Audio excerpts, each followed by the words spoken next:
Bueno, estamos entre una industria que después de haber vivido un crecimiento muy fuerte, digamos, post-COVID, post-pandemia, ahora está en un momento como de estabilización, vamos a decir, ¿no? Después de la pandemia surgieron muchas productoras porque entraron muy fuerte las plataformas y diferentes servicios digitales a producir podcasts. Ahí entraron Spotify, Amazon, Audible, Podimo.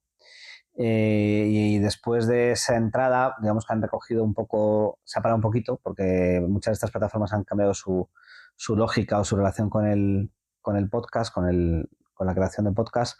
Entonces, esto ha supuesto que estemos más ante un periodo de estabilización, vamos a decir. Hay gente que podría decir de retroceso, pero yo creo que hay que diferenciar un poco entre cómo están las audiencias que están creciendo y no paran de crecer, y les queda mucho por crecer todavía, y luego en paralelo cómo está la monetización y la industria alrededor de esto, que todavía le cuesta un poco porque sigue costándole un poco el modelo de sostenibilidad de negocio, llegar a un modelo similar al que pudo tener la radio o la televisión como medio. Y está todavía en la búsqueda de ese modelo de sostenibilidad. A ver, en su origen yo diría que nace más como una orientación más tecnológica. Es decir, como casi todos los medios, al principio la idea, pues la idea de la televisión era enviar imágenes, ¿no? La idea de la radio era enviar audio a distancia. Claro, el podcast cuando nace es un medio, vamos a decir que es un medio nativo de Internet, donde se basa en tecnologías digitales y que tienen su origen previo, por ejemplo, en el caso de la sindicación de contenido, en una tecnología que es el RSS, que es un estándar de metadatos que da la base de los blogs en su momento, ¿no? Entonces, a partir de esa base, hay una serie de pioneros que lo que quieren es simplemente decir, vamos a distribuir audio encapsulado en MP3 a través de esta tecnología RSS. Eso fue un poco el principio.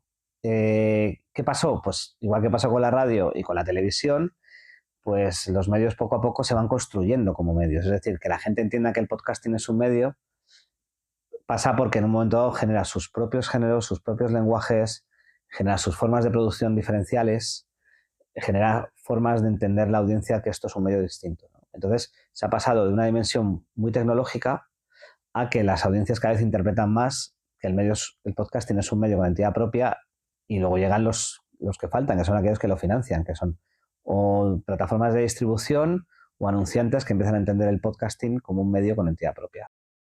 En la radio al principio vio el podcast simplemente como un medio de difusión, o sea, una tecnología más para la multidifusión, y cogió la que era la radio a la carta y la convirtió en podcast, ¿vale? Eso ya existía, la radio a la carta existía, lo que hicieron fue, oye, pues la distribuimos de esta manera.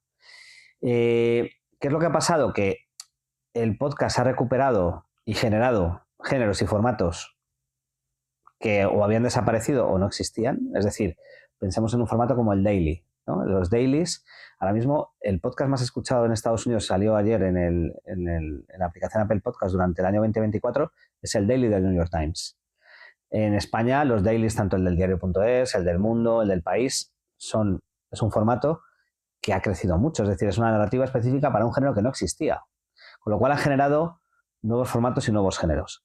Además han recuperado, a nivel, digamos, periodístico, un formato que sí que existía en la radio, como es el del documental sonoro, pero que la radio, sobre todo en España, había abandonado bastante. ¿Por qué? Porque había un problema de costes muy claro, de que había que invertir mucho para que luego tuviera muy poco desarrollo. La forma de escucha y la forma de distribución ha permitido que los periodistas ahora puedan hacer documentales sonoros otra vez. Además, con formatos seriados, ¿no? Entonces nos encontramos desde formato tipo True Crime, que hacen periodistas de investigación, a formatos de investigación, pues como el reciente Mar de Rabia, ¿no? Que ha producido Podium con Podium Podcast, que es una historia de investigación sobre el tráfico de drogas en Barbate, en varios episodios, en un formato nativo podcast, es decir, se ha creado solo para eso.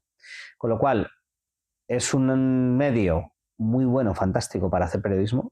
Yo creo que ha revitalizado de manera muy clara el periodismo sonoro, ha remediado, ha transformado un poco la radio, porque al final la radio lo que está haciendo también es decir, vale, como la gente también escucha podcast y la forma de entender el podcast es distinta a la radio, vamos a empezar a hacer radio podcasteable, es decir, secciones que tengan luego un sentido narrativo como podcast.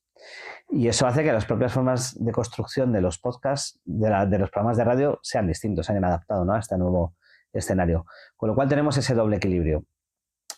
medios periodísticos no radiofónicos, por ejemplo, televisiones o prensa escrita, digital, que entran en la creación de podcast, y ahora mismo New York Times, The Guardian, El País, Vocento en España, grupo fundamentalmente de prensa, tienen secciones de audio porque se han dado cuenta del valor que pueden generar para sus audiencias, ¿no? Y yo creo que por eso se ha convertido en un medio con unos valores muy interesantes para el periodismo actual.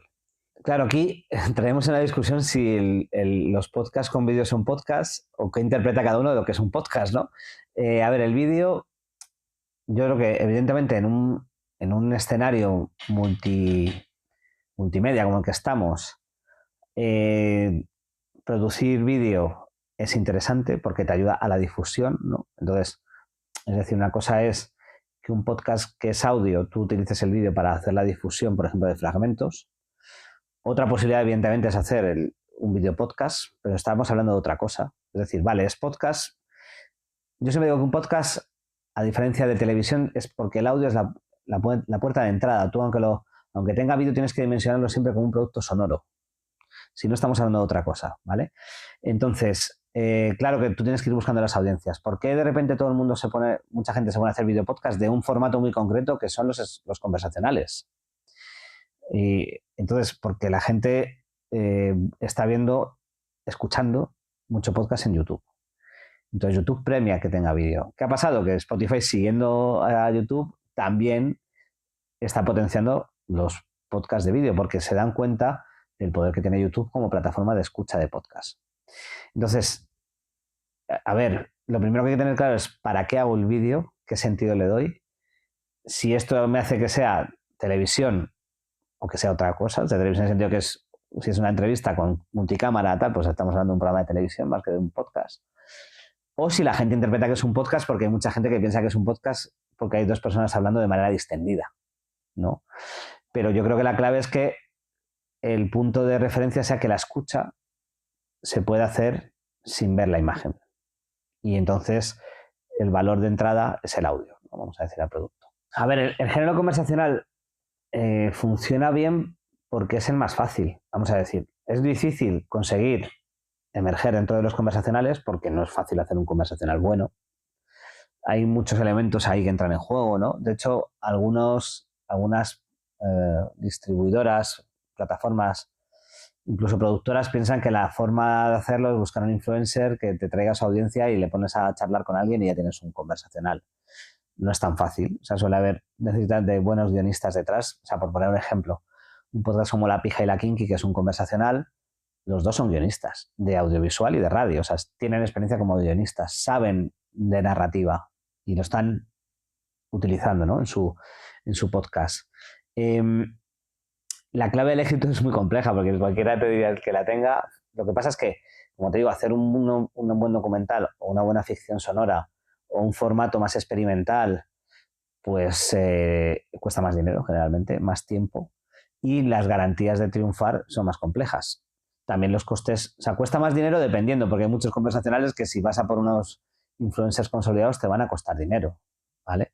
Entonces yo creo que el conversacional, yo creo que el éxito generalmente está en la persistencia y luego hay una serie de factores que son incontrolables. La persistencia es empezar y ver y hacer, y nunca sabes cuándo puedes convertirlo en algo de valor, ¿sabes? Que hay gente que le puede parecer que es atractivo, gracioso, cool, guay, y en un momento consigues que te vaya una invitada, un invitado potente que hacen crecer de repente el podcast porque la gente va buscando al invitado, ¿no? O sea, en La Pijera Kinky entrevistaron, por ejemplo, a Rosalía, cuando La Pijera Kinky eran bastante desconocidos, vamos a decir, o luego ya al presidente del gobierno en campaña electoral, con lo cual esto hace que despegue directamente el propio producto, ¿no? Y trascienda al universo podcast, que se convierta en un hit mediático general.